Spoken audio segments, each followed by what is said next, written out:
Hello, everybody, and welcome to the Irish Goodbye Business Podcast. As you know, here on the podcast, we speak to people who are in their careers, not necessarily C-suite, not necessarily keynote speakers, but people who are crushing their career, who are incredibly able at where they are, and just want to share some of their wisdom with me and with you too. So today, I'm very lucky to be joined with somebody. It's the first colleague I ever met when I moved to America. One of the best reps I've ever seen in my life. Just an all-around great guy, Todd Klimkowski. Welcome to the podcast. Thanks, Carl. Appreciate you having me here and inviting me to the podcast. Excellent. So, look, for the people who don't know you, obviously I do. We work together at Oracle, Ring Central, and now Salesforce. So, why don't you give us a brief overview of your career to date? Yeah. So, been in sales for probably getting close to like 20 years now. Software sales, work for some of the largest companies, work with you at, some, I would call it, kind of middle of the road type companies from a revenue perspective. Happy to be here. Currently at Salesforce now. I'm out of New York City. So look forward to the conversation. Excellent. Look, again, thanks for joining. And I know that you've had a varied career, but it's always been in software. But going back to kind of pre your career and setting up the mindset that you've had that's guided you through your career. I know you played basketball in college, so you can see behind me. Obviously, I played rugby for quite a bit. Yeah. I love what sport taught me in terms of one, how to take pressure, how to take responsibility, but also how to be part of a team. What did playing basketball do for you? Yeah, so bringing it back to high school, right? I lived in Connecticut and went to high school in Queens, right? We rented a place during the week and came back on the weekends, and that kind of started it. I went to a school called Archbishop Malloy, played in a really good league, really good basketball league at that time. And, my summer league team was, people like Lamar Odom and Elton Brand and other, NBA players. So obviously being, 6 feet in comparison to 6'9", right? There's a little bit of a drastic difference. So, I had to make up in areas that I feel like I use in today's world, right? Which is hard work, to your point, teamwork, first one in, last one out mentality. And, I've kind of always taken that approach and was lucky enough to go to college on a scholarship in New York and at a school called Dominican, where a lot of my buddies that I still hang out with that very well, right? We played there and, played and drank and hung out and are still best buds today.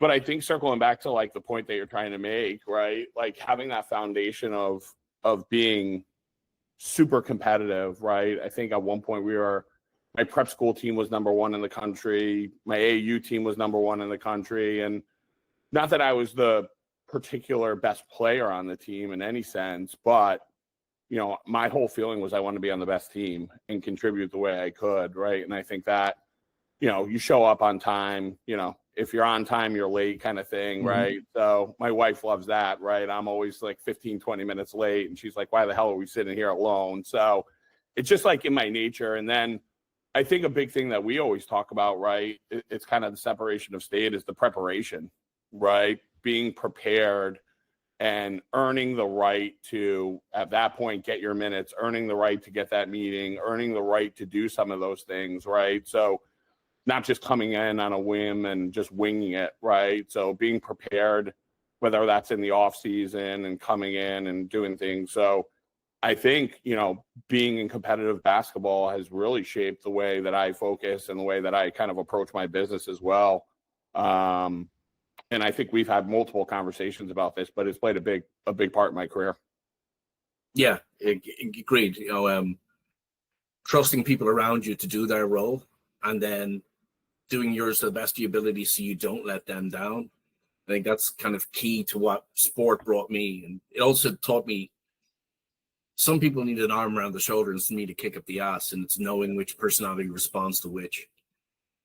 100%. And that, that's kind of what me and you do today, right? As kind of the core AEs, it's, you're the quarterback, right? And each person's a little bit different, right? Either from a customer perspective, internal perspective on how you kind of communicate to them, how you push them, how you pull back.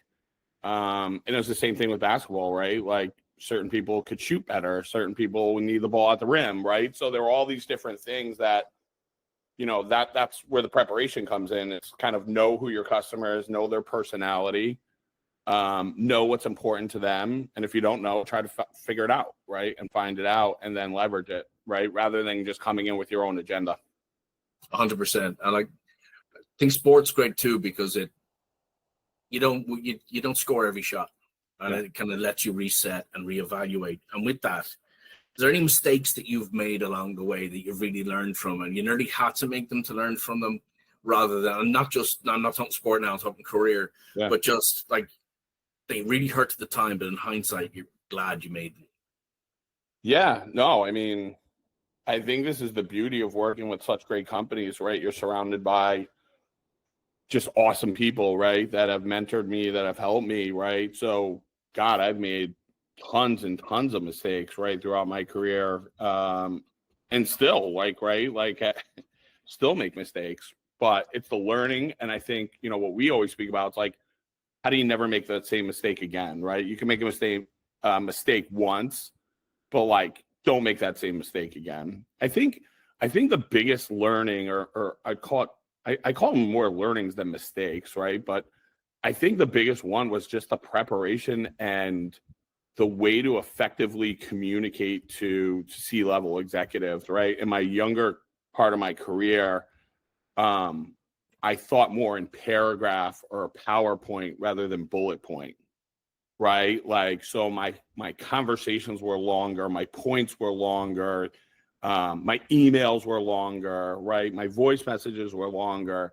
And I think one of the key learnings that I've gotten is really focus on value and focus on bullet point communication with executives, because that's the way that I found that people, at that level, they kind of accept that information, right? So I think that's one of the biggest learnings that I've had. The other thing, I think, just in general, it's, how do you take 2 years of information, and when you're meeting with these people, and put it into 2 minutes, right? Because when you sit down with these executives, you literally have 2 to 3 minutes, right? So how do you take all of these information and then sum it down to something that they actually care about? And I think that's where the preparation comes. So, my preparation probably in my earlier days wasn't where it needed to be. My communication probably where it wasn't needed to be. And those are two things that I'm like constantly working on still. I still am a little lengthy with some of my conversations, but I would say those are two of the biggest learnings or mistakes that I made in my career. I love that. There's a friend of mine who's a CMO, and he told me, if your email doesn't fit on the screen of an iPhone without scrolling, it's too long. Yeah, it's true. I mean, and, and people, what's the definition of insanity? They keep doing the same thing over and over again. They keep blasting these executives like these long. And the other thing that I think that's crazy, for me, I'm more of a quality than a quantity guy. Understand you got both kind of rules, but for me, it's like I spend all my time to get the quality down, and like I'm not emailing people on like 1:00 on a Monday, right? Like my emails, especially if they're a quote unquote cold call, like are on Saturday morning, Sunday nights, 6 a.m. And a lot of people do certain things like, and right, wrong, or different. Maybe I'm a little bit old school, but like, they set their email for like 6 o'clock. I don't know. I think there's, more of getting up and writing that email at 5:30 or 5:37 and sending that as a real email. For me personally, that works better for me, but I understand, leveraging technology to do it in other ways. But, I've probably met with 20 CEOs in the Fortune 500 at least, and all of my communication goes to them at those off hours, right? Yeah. It's just a separation of state. And, I spend weeks I won't say months, but weeks, just preparing like what that communication is for them. That's going to, last and make an impression on them, to separate myself from everyone else, sending notes to them. It's two things you said there that I love. One is that you don't set it to go out at 6 a.m. while you're still lying in the nest, fucking all cozy and warm. Yeah. You get up, you do it. And I agree with you. I've had not necessarily C-suite, but C-1. I've had a lot of people call me or text me at 7 a.m. going, saw your email, getting into the car, driving to the office, call me. Yeah. You get immediate access to them 30 minutes after you sent the email because they're driving to work, and you got them uninterrupted sitting on a highway. Yeah. And those are the learnings, right, that you get. It's, and then once you start communicating with that executive, like in my last deal, one of the guys would drive from Westchester to Jersey City. I knew he was doing that ride from 5 to 6. So if I ever really needed something, I'm not calling him at 11 unless I have to have it. I'm calling him between that time frame where I know he's going to be in the car and I have a higher likelihood of getting with him, right? And I think like in this KPI world, right, in this world of automation, it takes out a lot of the personalization, right? And at the end of the day, people are people, right? And it's how you connect them and understand what's important to them and how do you make their life easier. And that's a big thing that I focus on, right? Is all of that. People are people. I know we've had millions of conversations with this. It's just what's the right messaging at the right time at the right place, right? And I think that's a separation. Yeah, there's a guy I used to meet with at E-Trade, and they were in Jersey City as well. And he's come in from PA, and he get the train in, and he get there at 7:30, and he always has breakfast in the same diner every morning. So we couldn't get a meeting. I end up just saying, "Can I buy you breakfast?" And we end up. That's where we had our meetings. Moving on after that, so we'd meet in the diner across the road from his office half an hour before he went to work. Yeah, I mean that's what it's about, right? And then it's, the other thing is you're also respectful of their time, right? They only have 20 minutes. You don't take 40, right? Unless they are like, hey, I need to talk about this or want, right? So that's the other thing. I think like once you get these meetings, you have to be super respectful of people's time. And that's another learning, right? Like, not extending the meetings, right? And now you have the admins that come in and break up the meeting. They're like, hey, Jim, like you got to go over here, get the hell out. But just being respectful of their time, because once you are that, you derive value, right? That's how you start getting the next meetings. 100%.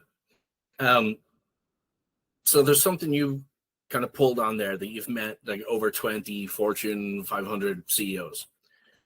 I know how you do that because you and I have spoken about it at length, because it's one of the things I think you do better than most anybody in the world. You leverage your network. So just like, how important is a network? And like to me, I think a network is as important as your skill and your knowledge. Yeah. You're only as good as your network. But tell me what network means to you and why. Yeah, no, I mean, I think that's where I've kind of built my career. And I think I've done it internally and I've done it externally. And it's probably my most prized possession, right? I mean, you know how we introduce each other to, hey, I'm trying to get over here. Do you know anyone? Right? That stuff happens 30 times a day for me, right? Where people are texting me, people are, sending me LinkedIn. For me, I think that like for myself and yourself, I think that people have a level of respect because of the work and the preparation I do to earn the right that when they do put me in front of these people, it's going to be positive, right? And they know I've done the homework and they know I'm going to drive value. And that's what it is. So I think like even before I go to my network, I am basically doing all my homework to give it to my person that knows another person, right? And I'm saying, hey, here's my message. What do you think? Right? How's this gonna resonate with this person? And that's where the coaching kind of comes in and shrinking everything down. But I think it's the work ethic. I think it's the preparation. And I think it's the trust that my network has that when they do open up these relationships, right, I'm always going to be on time. I'm never not going to show. I'm never not going to not perform, right? Like all of these meetings are my Super Bowl, right? So I am totally prepared for that meeting. And that's what's helped kind of extend. And then once you start meeting a bunch of, C-suite, whatever the title is, right? Because different organizations have different titles. Once you start meeting those type of people, you get into kind of your talk track on what's been successful, like what to say, what not to say, right? I've definitely stuck my foot in my mouth plenty of times, right? Where it's like, oh shit, I definitely shouldn't have said that. But that's the learning, right? And that's the everlasting learning that we go through. Yeah. Your network as well is akin to your LinkedIn, and I'm going to give you some flowers that I didn't discuss with you before this. This podcast is largely due to something that you and I said, so people won't know that you and I were individual contributors together at Oracle. Then we worked together at Ring Central, and then you were my manager at Ring Central. Yeah. And you used to put up these tips and tricks on LinkedIn, and I remember saying to you, why are you giving away the secret sauce? Like, why are you giving away the gravy? And your answer was, because they won't fucking do it anyway. Yeah. Right? Yeah. So, so tell me about like how you use LinkedIn. I'm gonna give myself, the only person I know who uses LinkedIn better than you is me. Right? Yeah. I'm the king of LinkedIn, but like you put out meaningful and engaging topics on LinkedIn that always seem to get a huge response. So how important is that part of your networking? Well, I do it for twofold, right? I do it, one, because I try to give back, right, from a mentoring. So I mentor just a lot of different people, and I try to give back, and I want people to have the right habits, right, when they are communicating to executives, when they are communicating to customers, because I want their brand to be respected. I want the sales brand to be respected, right? And in order to do that, it's just a ton of work that you have to do, right? So that's one of the key things I do. So I'll put out content for sellers, right, and lessons learned and things that I've done. And to your point, like a lot of people just aren't going to do it, right? Like they're not going to do it. Like Saturday mornings, right, when no one else is working, I'm working, right? 4 in the morning, if I can't sleep, I'm working, right? And people are like, oh, you're going to burn out. But like after a long time, it just becomes a natural thing.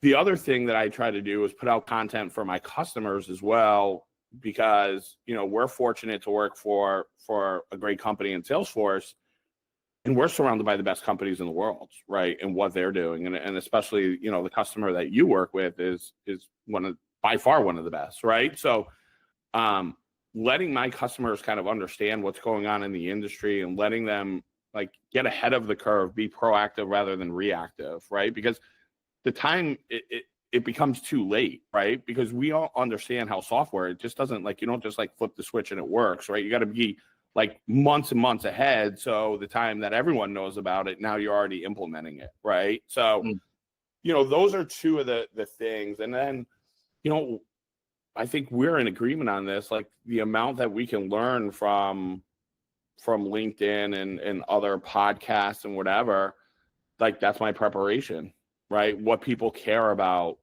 the separation of state also, I think for us is like, I like really care, like I spend Saturdays with my customer. I spend Sundays with my customer. I do dinners. I do breakfast. I do sporting events. I like 24/7, 365, right? And I'm lucky that my wife kind of understands the way that I operate and knows like I am on. And when I'm on, like if a customer calls me and says, hey, Todd, I need you to be here, like, boom, I'm there, right? And that's just a mindset. And that goes with the LinkedIn, and that goes with a lot of what I said about the preparation, because then it becomes genuine, right? And it's not about me as the salesperson. It's about helping them, which ultimately is going to help me as well.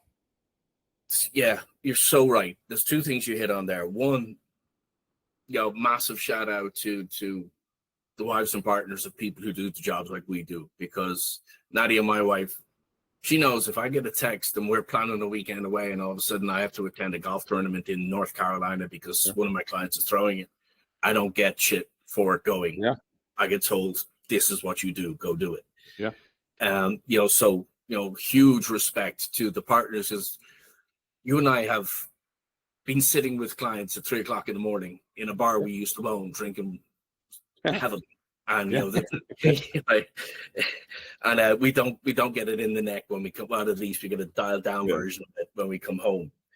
But there's another thing you mentioned there, which I say what we do as a job is listening with integrity, because you can't fake the genuine interest that you have. That's what you said there. You care. People who don't care can't do this job. And I said this before, it's like the world doesn't need any more bad AEs. It's like the world doesn't need any more shit plumbers, right? If you don't genuinely care, this role isn't for you. You can't dial it in. You won't be successful. But I agree. No, I think it's care and believe like in the solution, right, that you're selling that's going to make an impact for them, right? I think when, these executives, they can read right through you if they don't think you don't believe in what you're communicating, or you're just, trying to put one past them or whatever it is. I mean, like you know how internal processes are at big companies, right? You are the advocate for your customer, right? And fighting to get them a fair deal, right? And sometimes, you're going to win some and you're going to lose some, and you're going to give more than you want, and they're going to give more than they want. But like, that's the whole point. If you don't care, you're just like, oh, I'm going to try to maximize and make as much money. Well, that's where that one sale just goes and dies. Yeah. Right. When people don't feel like they got a good deal, but they have to have something, so you kind of have them.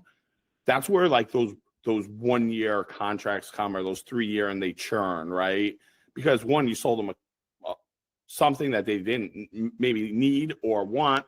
You sold it to them at a high price so you can maximize your commission, which, listen, we all need to make money, but there's a way to do it, right? And if you can walk away with the customer feeling happy about, the deal that they got, like one thing that we always do right after our big deals is, I understand people's jobs and roles, responsibilities, like procurement, right? That's a really hard role. Their job is to basically beat up the vendor to get as much savings. What I do is I create a list from, hey, here's where we started. Here are all the things that you like successfully negotiated or won or whatever, and you guys did a great job. Like, and that is like, those type of little things have really, I think, helped me in my kind of selling process, and when I've had like repeat business. And this is what goes back to the networking thing, right? Like, people all be like, hey, call this CIO or call this CFO or call this whoever, right? And talk to them about what it's like to deal with me, right? It's because I do those type of things that, it's not just about me and making money. It's more about bringing a solution, bringing value, getting one of my favorite things to do is get people promoted, right? That means we're doing our job. It's working. The stuff is going like, that's where I think the real win is. Yeah, and that real trust and that real relationship. I'll give you an example. Last Christmas morning, I got more texts off clients than I did off family, right? Because you become a meaningful part of their life or the career, and especially the ones that you've helped get promoted or you've helped get more established within their career by doing the right thing. That becomes huge. Yeah. I mean, you know me, right? Like that was at one point my claim to fame. I think I sent like over 500 at least text messages for mostly Thanksgiving and Christmas. And I do it in increments, right? Like, cause I get up early. I don't really sleep that well. So I get up early and, for either the Europe or the East Coast people or whoever, right? I'll block off like 8 a.m. till 10. And I'm just like watching Sports Center or whatever it is. And I'm just blasting. And one thing I'm not doing, and I think this is a key point, is like, I am not just saying, hey, Merry Christmas or hey, Happy Thanksgiving. I always put that personal about their family, about, hey, I hope you have a great golf trip, or I hope you I know you're going to Cancun or whatever it is, right? So it's a manual process. I'm sure there's a better way to do it in today's world, but like just being a little bit old school, like taking the time to do that. And to your point, I would say like it's probably 75-25, right? From customer on holiday to family or friends, because, a lot of these people I spend more time with than my friends or portion of my family. You've mentioned mentorship a few times, and I know how important mentorship is to you, and I know you've had incredible mentors. But can you explain why you think it's so important and what it's done for you? Yeah. Yeah. I mean, and I think the key thing you just said is mentors, right? Not one, right? I have tons, and a lot of them are my friends, my good friends, right? And I would never be in the position if I am now without them, right? You're talking about, some of the most successful salespeople in the world that have met with CEOs of Fortune 1 to Fortune 50. And what do you even say to those guys, right? Like, what do those guys even care about, right? That are that important and that big. So I think and I think it's just a constant learning mindset, right? That's why I love hanging out with younger kind of AEs, right? They have all of this energy and they want to do well. They just really haven't had good coaching and they have bad habits. And it's more of like, you got to make 100 calls. Well, you know what? Like 100 shitty calls is 100 shitty calls. And you're not like just to check a box. And you're actually hurting the brand more than helping the brand, right? That's why I think personalization is so key. It's like, no, do 20 great calls or 20 great emails, right? You're going to get 3 or 4 people. They might not say yes, but at least they'll respond, right? And that's kind of the mentality that I like working with people that I'm mentoring and, networking with and introducing them. And because I want them to kind of do it the right way, right? And I don't knock what companies do or how they do it, right? Everyone has to make a living and do their job, but I think there's a right and a wrong way to do it. And I've done both. And that's where I'm passionate. I want people that if they're speaking to executives, I want them to earn the right to do it. Right. And I want to show them the process on how you do it. And you know what happens, Carl? Like some people are like, holy shit, like this isn't for me. Right. Like this is way too much work. And I'm like, I know. Right. And that's a separation of kind of state. Right. But there's other people that just don't even know. They've never been taught. They haven't gone through training. They haven't worked for big companies. They just don't know. Right. And then they get it. And the other thing I always say is like, go speak to Carl, like go speak to this person, go speak to that person. Just take 5% of what I'm saying that you like, right? Take 10% of what he like and make it your own, make it genuine in your own. I think that's also a really critical thing as well. I couldn't agree more, but a lot of people celebrate the outcome but don't understand the process. Like, I give you an example. Most of my family and friends back in Ireland haven't a fucking clue what I do for a living. But they'll see that I've done okay over here and they'll go, oh yeah, but you could sell sand in the desert. No, I prepare like a beast. Yeah. And you said this phrase to me once, walking into a meeting. It was with Star Insurance. We were trying to sell them a phone system when we were at Ring Central. And we were meeting with the C-suite. And we're walking in and you said, how are you doing? You go, I said, yeah, I'm all right. And he goes, look, we've already won this. We did the preparation. Yeah. We weren't walking into a blind alley. We had fucking prepared, and we had every outcome planned for. Yeah, 100%. I don't know the exact quote, but Kobe Bryant like has all these quotes, and I follow all these sports guys. Obviously, as we kicked off kind of the podcast, right? I'm big into motivation and finding like the best coaches and the best players and what sets them apart. And Kobe Bryant said something to the effect of, and I'm just going to paraphrase this, like, that is the win, right? That is you're making it is when you're preparing like that. The win isn't like when you close the deal, right? Like that's the outcome of it. And you're going to get all of those awards or financial, but you've earned the right to do it. You've put in the time. Like, I've been in sales for 20 whatever years. Like I can count maybe on my one hand how many bluebirds I've got. Like whoever gets these things, like good for freaking them, because I've been doing this and I got no shot to get that. So, that's the thing, right? Like deals just aren't sitting on my lap, even at Salesforce and even at Oracle, right? Like we're the biggest and some of the best companies in the world that we've both worked at. Like we're manufacturing deals, right? Like no one's coming and saying, Todd, like we got to have this, right? They're like, no, we don't want any, like you stop selling us, right? So I think like that's a big component. So we touch on mentorship and learning, and is there a mindset that's got you through, say, from playing basketball through the early days of your career, where it's just going in there and you never walk into the best accounts? You're always like, I give you an example. I moved over from Ireland to the States, and I was told, do you want these 2 accounts which will never buy from us again, or do you want these 2 accounts which we've never done any business with before? Yeah. Right. And that's the first accounts you get, right? Yeah. So what's the mindset that's dragged you through all of that? And what's kind of the inner monologue? Yeah, I mean, I think for me, it's just like, I mean, it's gonna sound crazy, but it's like, I don't even know if this is the right term, but like the fear of being fired, right? The fear, like, I don't rest on any of the things that I've done in my past.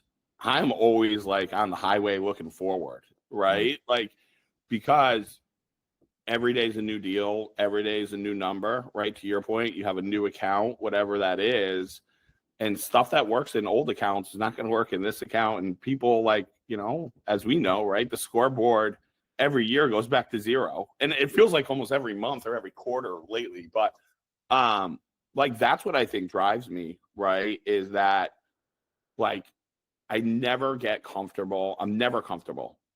I'm always thinking. There's actually this great quote that this guy, I posted it a couple times on LinkedIn. He's this football trainer, and he said, and again, I'm going to paraphrase, but he said something to the effect of, like, you know, average people think they're always doing like more than they should, and like the top and the best people like are petrified that they're never doing enough, right? Like, and that's just my mindset, right? I just never think. I always think there's more to be done, like what, you know, internally, externally, with the customer, like positioning, value, like all of these different things, right? I always look at it like from that perspective. So just like never being satisfied with anything, and that just consistent mindset of learning and growing and getting better. Yeah, there's some people you look at in their jobs, and they're brilliant or average or poor, it doesn't matter. The one thing, you like, they don't know how good they are at their job. The one thing I love about what we do is you're reminded every quarter how good you are at your job. It's by your pipeline and your close rate, right? Yeah. So it's nearly like stand-up comedy. If you don't get the laugh immediately, you know it's a shit joke. Like, if you don't close the deal, you know you didn't do it right. Yeah. You know, and or it wasn't a fit, or whatever it happens to be. So like, you do get an instant tell, except those guys, of those 2 guys who seem to get the bluebirds. Wasn't you or me, right? Yeah. But so coming through your career, is there something that stands out that you're most proud of, or something that, like, whether it's personally or professionally? Yeah, I mean, I think that's a great question. I think, you know, 2 things really. It's my business integrity, right? Like, I always feel like I try to do good deals. And I try to maximize, you know, comp plans and that, but like fundamentally, like, my deals are good deals. I always feel like they're good deals. So from an integrity perspective, I think that, you know, if I say I'm going to do something, I shake your hand across the table and I tell you, and they call me on Christmas and they say shit's on fire. Like, I might not know the answer, and I'm going to tell them I don't know the answer, but I'm going to pick up, right? Whether it's good, bad, or indifferent. So I think from an integrity perspective, I think that, and the other thing is just my work ethic, right? I think I just outwork people, right? I'm far from the smartest person. I can have intelligent conversations. I kind of know where my stops and starts are, but I think those, you know, from an integrity perspective and from a work ethic, I think that those are 2 of the things that I think kind of separate me, and probably that I'm most proud of just, you know, just sticking to that throughout my career. Can I pull that thread a little bit? Because I think this goes back to our initial point around playing sport. Yeah. I played rugby, and I played for many years. I was never the best on the team, but I was the hardest working. Yeah. You know, and it was, and my coach always tell me, you're one of the first names in the team sheet, because I know I'm going to get 100% out of you when you go out there. Yeah. Like, and you're going to show up, right? You're going to show up. You're going to be on time, you know, like, listen, you're not always going to have good days, right? Yeah. But you're going to be there and you're going to figure it out.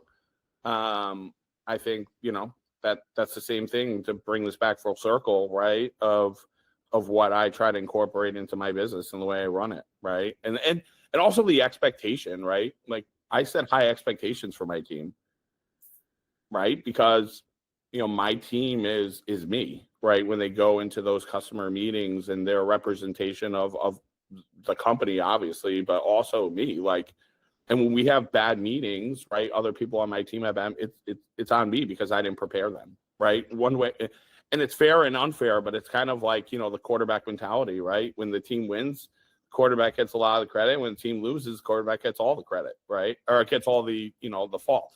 Yeah. So, that's just kind of is what it is. 100%. So look, this brings me to our second last question. And I think you've already touched on it with work ethic, but I'm not going to let you give that as the answer again. Yeah. So what do you think separates you from your peers? Yeah, 2% edge, right? I always tell people, I just want to be 2% better, 1% better than the other person, right? So, if that's working on Saturday, if that's, getting on a plane when I don't want to go somewhere and doing a dinner, or, making the call early in the morning or late at night, or studying, or doing whatever it kind of takes to separate myself just a little bit more, right? Because if I do 1% better every day, like, that starts piling up, right? And it's like, okay, well, what is that, right? Well, it's the 10K reports, it's the listening to podcasts, it's the what's their earnings statement. Like, a lot of people are using like AI and all, and I think that's great. Like, it helps me. I use it all the time.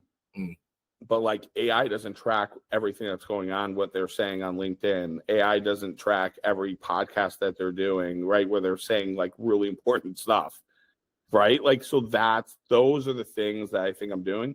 I think goes back to the network, right? Like, and I think it goes back to a lot of my mentors. I think it goes to my customers, right? I've had a lot of customers that have made me better. I've had to operate at a high level because they are serious freaking people, and that has raised my game, tremendously, right? When you're in a room with excellent people, you either go up or you go away, right? Like, Yeah. it just is what happens all the time. So I think those are some of the things that have really helped me in general. Well, look, Todd, thank you for joining us today. It's been a true pleasure. You're somebody I know for a long time. You're somebody who I have huge amounts of respect for. As I said, my first day in America, sat down at a desk. You were the first guy who spoke to me. So thank you for joining me on the podcast. Thank you for being one of my mentors and explaining why mentorship is so important. Thank you for being a fucking great friend too, man. Like, just thank you. I appreciate you being on this. And the last thing we do here on the Irish Goodbye podcast is, as we get up from the bar and we leave and we go on to the next one to get a few shorts, there's a napkin on the bar. What's the bit of advice you'd write on the back of that napkin for the next person coming in? First one in, last one out, on all facets of your life, buddy. That would be it. Awesome. Well, look, thanks again. Appreciate you greatly, and I wish you continued success. All right, man. Thank you. Had a great time, and look forward to conversations in the future. Thanks, buddy. All right. Be good. All right. Later, bud.